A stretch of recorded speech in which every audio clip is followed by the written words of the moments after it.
You fuck up in different ways. Yeah. You fuck up in the way that can derail a song if you fuck up.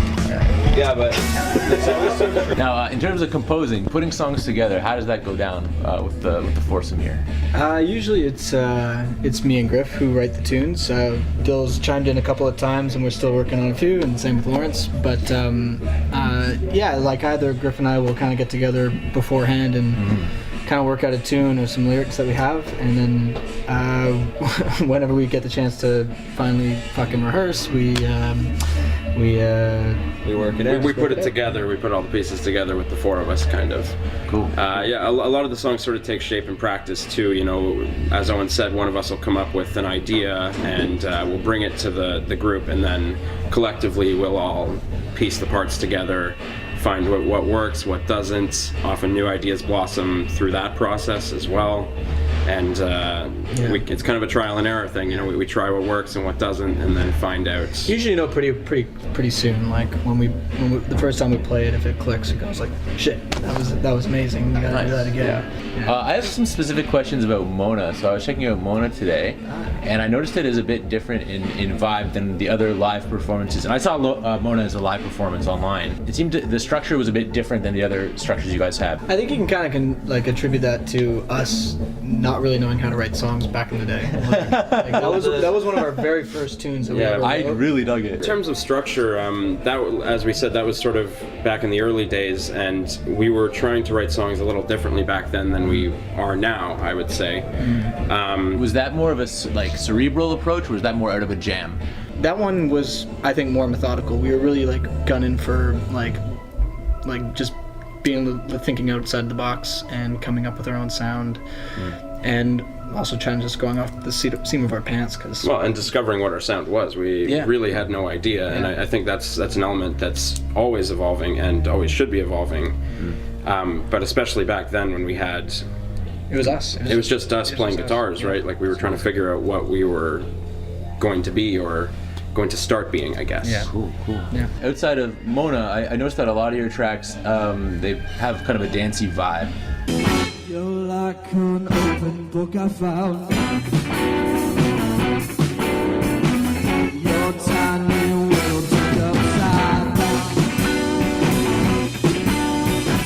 I think I'll have a cigarette. This new set of songs that you're hearing the live recordings on, so The Love I Get, that's written as the four of us. That was a song that started by being played, and all of us jumped into it. Once we started writing songs together, that's when the dance element kind of came out, because we got Dylan over here is just like, you're great, he's fast, and he likes hip hop music, and it's dance music, and it's sick.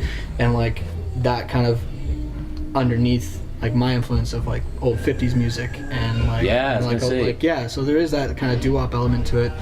And I think it just works kind of I think we found a nice little balance in there. Well, as I mentioned, it's a constantly evolving thing. When Owen and I started, we were trying to figure out what we are, and I think now that we're working more as a four-piece, the four of us are trying to figure out what we are. For sure.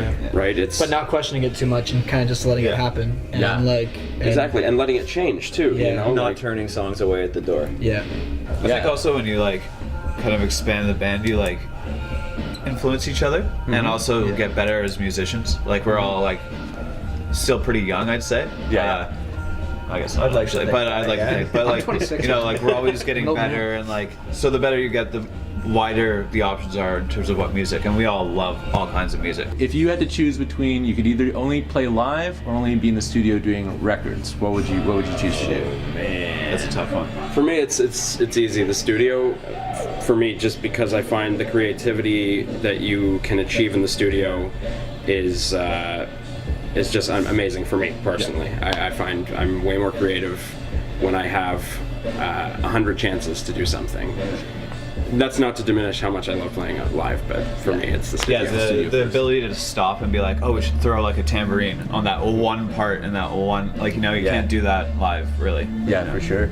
I'm an attention whore, so I'm going to say the stage. I'm also going to say the stage. I think I really blossom and come out of my shell for the stage. You get sort of an adrenaline rush when you're on stage. I don't know how you... It's just cathartic. It's cathartic for me, which is a word I learned in theater school. So 40 grand, baby. Yeah, 40 grand. Pays for itself. Bringing it back.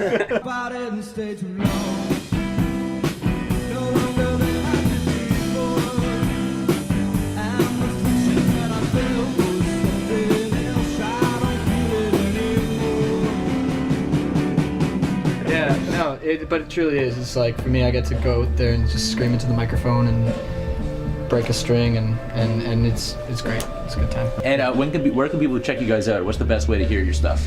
Spotify and Apple Music. Yeah, we're available. Those are the free ways. If you want to not spend any money, Spotify, Apple Music. If you feel like supporting, you can go to Bandcamp. All right, and purchase the record. But, yeah, all the streaming sites. Really, we have live videos on YouTube of some of the newer tunes that we'll be recording. But for our first record, all the streaming sites for sure. All right, guys, that was awesome. Thanks so much. Thank you so much. Break a leg on that, guys. Fucking kill it.